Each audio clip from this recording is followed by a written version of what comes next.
ما تستغربش عزيزي المشاهد الا كنتي شي نهار جالس في الدار ودخل عليك ولدك ولا بنتك جاي من المدرسه هو تيبكي وعينيه تيغرغروا من الدموع وما قادرش يتفوه ولا يخرج حتى كلمه واحده صحيحه من شده البكاء. من طبيعه الحال الا شفتي ولدك ولا بنتك في هذه الحاله غادي تسائل مع راسك اش واقع، وكاع السيناريوهات الخايبين غادي يجيو في بالك. ومن بعد ما غادي تقوم باستفسار وتحاول تعرف سبب بكائه الشديد غادي تلقى الامر تافه جدا ولا يستحق. مثلا ستجده يبكي لمجرد أن أصدقائه قاموا بتنظيم مباراة كرة القدم وما قاموش باستدعاء تفاعل اللعب معهم. السؤال المطروح هنا لماذا أصبح هذا الجيل الصاعد يعاني من الهشاشة النفسية وأضعف وأكثر عرضة للكسر؟ أغلب الأفكار المطروحة في هذا الفيديو مستوحاة من كتاب الدكتور إسماعيل عرفة تحت عنوان الهشاشة النفسية، لماذا أصبحنا أضعف وأكثر عرضة للكسر. كتاب جميل جدا يعالج مجموعة من الظواهر الجديدة في المجتمع العربي، أنصحكم بقراءته. تابع الفيديو للأخير ولا تنسى الاشتراك في القناة وتفعيل زر الجرس ليصلك كل جديد والضغط على زر الإعجاب لتشجيعنا على الاستمرار في إنتاج المحتوى الهادف.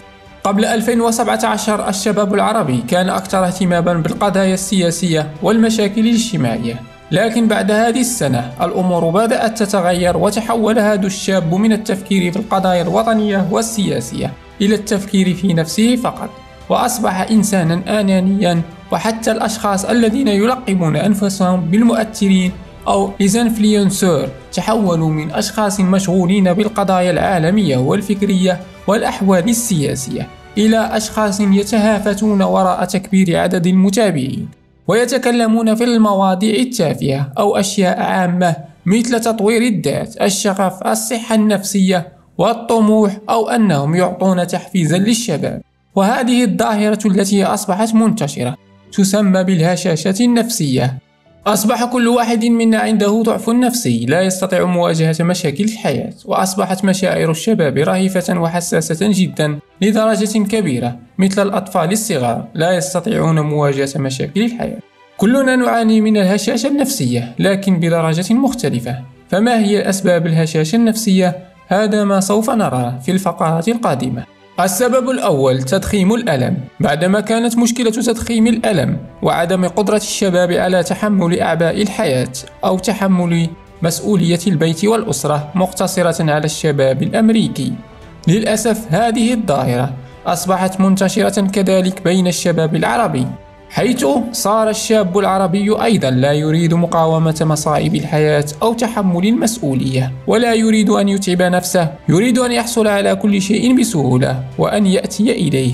لذلك بعض المفكرين في أمريكا أطلقوا اسم جيل رقائق الثلج على هذا الجيل لسببين. السبب الأول لأن رقائق الثلج من السهل كسرها مثل هذا الجيل، والسبب الثاني لأن رقائق الثلج كل واحدة مختلفة على الأخرى ولا تتشابه فيما بينها، ونفس الشعور يحس به هذا الجيل بالضبط، يشعر أنه جيل فريد من نوعه ولا يوجد مثيل له، ويجب على الكل احترامه وتقبل آرائه.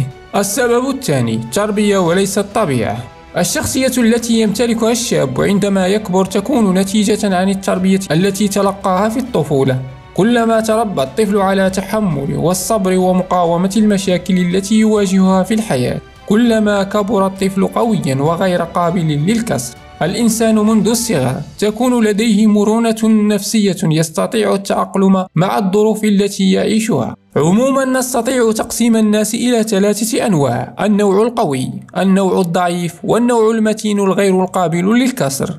السبب الثالث هوس الطب النفسي. من الطبيعي أن تتعرض لمواقف صعبة في الحياة وتمر من أزمة نفسية، كأن تمر من الاكتئاب أو الحزن لفترة محددة، وسوف تتجاوزها بدون الحاجة لزيارة الطبيب النفسي أو أخذ أدوية مساعدة. لكن إذا تصفحنا مواقع التواصل الاجتماعي سوف نجد موجة جديدة صاعدة تزداد يوما بعد يوم، أن الناس تنصح أي شخص يعاني من مشاكل نفسية بزيارة طبيب نفسي، رغم أن هذه المشاكل تكون غالبا عابرة وأمرا طبيعيا يمر منه أي إنسان.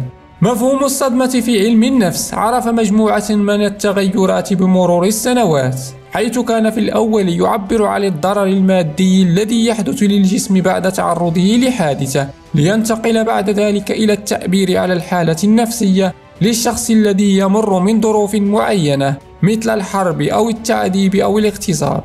ومؤخرا في سنة 2000 أصبح مصطلح الصدمة يشمل أي تجربة مر منها الشخص وتعرض لضرر نفسي أو مادي. السبب الرابع الفراغ العاطفي والوجودي. مع تطور التكنولوجيا وانتشار وسائل التواصل الاجتماعي أصبح من السهل على أي شخص التعرف على شخص ثاني كيفما كانت المسافة بينهما. أصبح من السهل على الشاب أن يتعرف على الفتاة بحيث تبدأ العلاقة بالإعجاب في الأول لتنتهي بعلاقة الحب في الأخير. وفي هذا الصدد العالم البولندي يقول أن العلاقة الهشة التي تحدث بين الشاب والفتاة تسمى بعلاقة الجيب العلوي، بمعنى أن هذه العلاقة تخرجها وتستخدمها الوقت الذي تريد، وفي نفس الوقت تستطيع أن تستغنى عنها وتخبئها في جيبك وتنساها تماما. وتحصل هذه الأنواع من العلاقات الهشة لأسباب كثيرة، أولها وسائل التواصل الاجتماعي التي تسهل الموضوع بشكل كبير.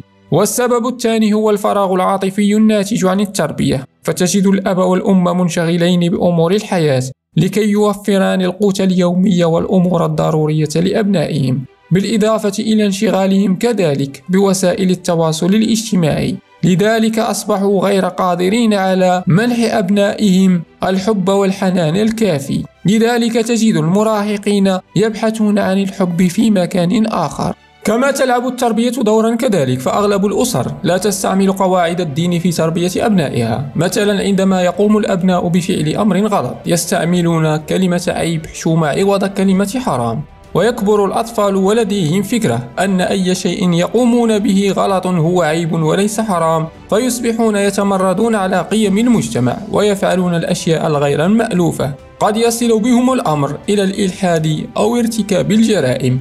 أغلب الأطفال الذين لم يتربوا تربية دينية يعانون من فراغ روحي، وفي حالة طرحت عليه أسئلة وجودية مثل ما الهدف من وجودك في هذه الحياة لن يجد إجابة واضحة، وسيكون تفكيره مشتتا، وفي الغالب يشعر أنه إنسان غريب ولا يعرف أصلا سبب وجوده في الحياة. فمعظمهم لديه مشاكل كبيرة في مواجهة مصائب الحياة، وليس عنده مشكل أن يفعل الأمر الصحيح أو الخطأ، ولا يفرق عنده الاستمرار في الحياة أم وضع حد لحياته.